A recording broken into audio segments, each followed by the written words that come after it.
Umat Tuhan yang terkasih dalam Yesus Kristus, Shalom, jumpa lagi pada perenungan saat ini. Karena itu dari Pastori 4 Jemaat Koinonia, saya menyapa umat Tuhan, salam damai sejahtera. Saya mengajak kita, baiklah kita menyatakan syukur kita kepada Tuhan dan mendengarkan kebenaran firman-Nya. Mari kita berdoa. Tuhan Yesus, kami sungguh membutuhkan firman-Mu di dalam hidup kami. Karena itu datanglah dan memberkati kami sekalian. Dalam nama Yesus Kristus kami berdoa. Amin. Umat Tuhan yang terkasih dalam Yesus Kristus, kita mendengarkan kebenaran firman Allah di dalam Injil Matius pasalnya yang ke-21. Ayat yang pertama sampai dengan ayatnya yang ke-11. Dan saya akan membacakan secara khusus ayat yang kelima bagi kita sekalian. Dan umat Tuhan bisa dapat membacakan ayat-ayat lainnya. Beginilah bunyi firman Allah. Yesus dielu-elukan di Yerusalem. Katakanlah kepada putri Sion, lihat, Rajamu datang kepadamu. Ia lemah lembut dan mengendarai seekor keledai beban yang mudah. Umat Tuhan yang terkasih di dalam Yesus Kristus, sebagai umat Kristen kita sedang merayakan perayaan Minggu-Minggu Sengsara. Dan besok kita akan merayakan perayaan Minggu Sengsara yang ke-7, minggu yang terakhir. Dan kita akan belajar kebenaran firman Allah di dalam Injil Matius pasalnya yang ke-21, di mana Yesus memasuki kota Yerusalem dan dia siap untuk menjalani apa yang menjadi misinya bagi keselamatan umat manusia dengan mengalami penderitaan untuk kemudian dia harus menuju ke Golgota di palang salib. Di sana dia menyatakan berita pengampunan itu kepada kita sekalian. Karena itu dalam bacaan firman Allah ini kita melihat bahwa raja di atas segala raja itu siap memasuki kota Sion. Tetapi apa yang terjadi di sini adalah bahwa raja di atas segala raja itu memasuki kota Sion, memasuki Yerusalem. Dia tidak mengendarai alat kendaraan yang lain seperti raja-raja pada umumnya. Raja-raja di dunia ini yang mengendarai kuda, tetapi raja di atas segala raja itu justru mengendarai keledai sebagai alat tunggangannya memasuki kota Yerusalem. Kita ingat bahwa kurang lebih 300 tahun ada nubuatan dalam Mika bahwa rajamu akan mengendarai seekor keledai beban yang mudah. Dan nubuatan itu pada akhirnya tergenapi di dalam diri Yesus Kristus. Pertanyaan bagi kita adalah mengapa Yesus tidak mengendarai seekor kuda seperti alat tunggangan raja-raja dunia lainnya ketika memasuki istana, memasuki kerajaan. Mengapa Yesus memilih untuk naik keledai yang amat berbeda? Mengapa Yesus tidak mengikuti protap dalam kerajaan dunia yang sudah tersedia? Bukankah dia adalah raja? Dia bukan raja biasa. Dia adalah raja di atas segala raja. Tetapi Yesus tidak memasuki kota Yerusalem dengan mengendarai kuda. Yesus harus mengendarai alat transportasi yang sudah dinubuatkan bagi dirinya. saudara-saudara yang terkasih di dalam Yesus Kristus. Dengan demikian, Yesus mau membuat secara nyata apa yang sudah dinubuatkan tentang dirinya dan apa yang mesti dia lakukan. Yesus yang memiliki pengetahuan yang dasar dan luar biasa, yang melampaui segala yang kasat mata itu, harus membuat nyata apa yang dinubuatkan tentang dirinya.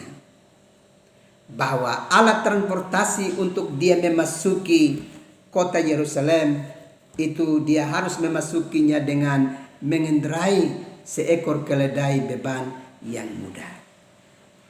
Dalam Sakaria pasal 9 dengan jelas di sana sudah ada nubuatan. Sakaria 9 ayatnya yang ke-9. Bahwa lihat rajamu datang kepadamu, ia lemah lembut dan mengendarai seekor keledai beban yang mudah.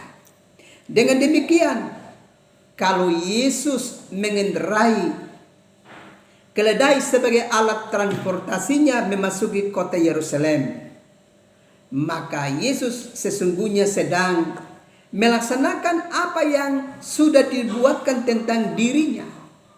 Dia harus menggenapi kebenaran firman Allah. Yesus tidak dapat berbuat lain dari apa yang sudah dinubuatkan tentang dirinya. Dan dia sendiri adalah firman yang hidup itu. Maka dia mesti melaksanakan apa yang telah difirmankan untuk dia jalani dan dia laksanakan di dalam hidup, menggenapi nubuatan dari para nabi. Bapak Ibu saudara-saudara yang terkasih di dalam Yesus Kristus. Dan memang hal itu menjadi hal yang bukan biasa. Tapi kita bisa perhatikan ketika dia mengendarai seekor keledai memasuki kota Yerusalem. Ada tepukan tangan yang begitu luar biasa. Ada teriakan Hosana bagi anak Daud. Diberkatilah dia yang datang dalam nama Tuhan. Hosana di tempat yang maha tinggi. Kita bisa perhatikan itu di dalam Mazmur pasal yang ke 118 ayat yang ke-26. Di sana memang firman Allah sudah menubuatkan bahwa akan ada teriakan yang begitu luar biasa untuk menyambut kedatangan sang raja. Sekalipun nanti dalam perjalanan waktu mereka yang telah berteriak Hosana itu kemudian nanti akan mengalami perubahan, mengubah teriakan mereka, salibkanlah dia, salibkanlah dia. Tetapi di sini kita melihat bahwa ketika raja di atas segala raja itu memasuki kota Yerusalem, dia mesti dapat mengalami apa yang sudah dinubuatkan tentang dirinya. Bahwa akan ada sambutan yang luar biasa dengan teriakan Hosana bagi anak Daud. Diberkatilah dia yang datang dalam nama Tuhan. Hosana di tempat yang maha tinggi. Dalam Injil Matius 21 ayatnya yang ke-9. Bapak Ibu, saudara-saudara yang terkasih di dalam Yesus Kristus. Ternyata Yesus menggunakan standar yang berbeda yang sudah ada di dunia ini. Kita juga perhatikan misalnya apa yang dilakukan oleh Yohanes Pembaptis ketika dia berkhotbah di padang gurun. Dia tidak menggunakan pakaian jabatan para imam untuk dia bersuara dan menyuarakan tentang kebenaran Allah. Tapi dia menggunakan pakaian yang terbuat dari kulit binatang. Dengan teriakan yang begitu kuat untuk menggugah hati umat manusia supaya segera mengalami pertobatan. Karena raja di atas segala raja itu akan datang untuk menjumpai kehidupan mereka. Bapak Ibu saudara-saudara yang terkasih dalam Yesus Kristus.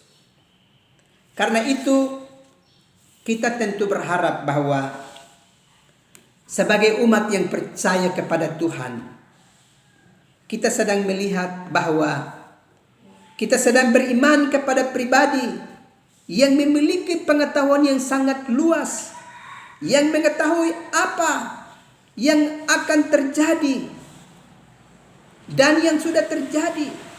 Dia yang memiliki pengetahuan yang luas itulah yang sedang kita beriman kepadanya. Sehingga jangan pernah kita melepaskan diri kita dari pribadi yang berpengetahuan luas, karena dia adalah Tuhan itu sendiri. Dengan demikian, kebenaran firman Allah ini mau mengajarkan kepada kita bahwa apapun yang hendak kita lakukan di dalam hari-hari hidup kita sekarang ini, kita mesti membicarakannya kepada pribadi yang berpengetahuan luas itu, yakni Yesus Kristus. Kita harus membicarakan kepada Yesus tentang segala hal yang kita alami dalam hidup kita. Apapun persoalan yang kita hadapi, apapun masa depan kita mesti bicara kepada pribadi yang memiliki pengetahuan yang luas, yang mengetahui apa yang sudah terjadi dan yang sedang terjadi dan yang akan terjadi kelak, yang diketahui secara jelas oleh pribadi yang bernama Yesus Kristus itu. Kepadanya kita mesti berserah diri dan memohonkan kehendaknya atas seluruh pergumulan hidup kita. Karena itu, kalau hari ini kita sedang percaya kepada Yesus Kristus, kita sedang mengikat diri kita kepada pribadi yang berpengetahuan luas. Dengan demikian, jangan pernah kita ragu. Dia tahu apa yang kita butuhkan untuk hari ini. Dia juga tahu apa yang kita butuhkan di hari depan. Dia di dalam kehendak dan kedaulatannya dapat menolong dan memberkati kita seturut dengan kehendaknya. Asalkan kita tidak melepaskan dirinya dari pribadi yang berdaulat dan berkuasa atas hidup kita sekalian. Tuhan memberkati umat Tuhan sekalian. Amin. Mari kita berdoa.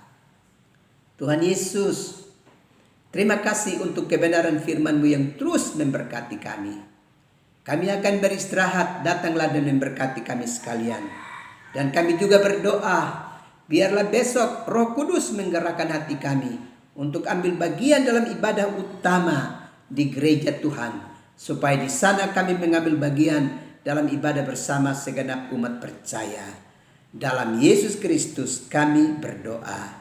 Umat Tuhan yang terkasih, selamat beristirahat. Tuhan terus melindungi dan memberkati umat Tuhan sekalian. Shalom.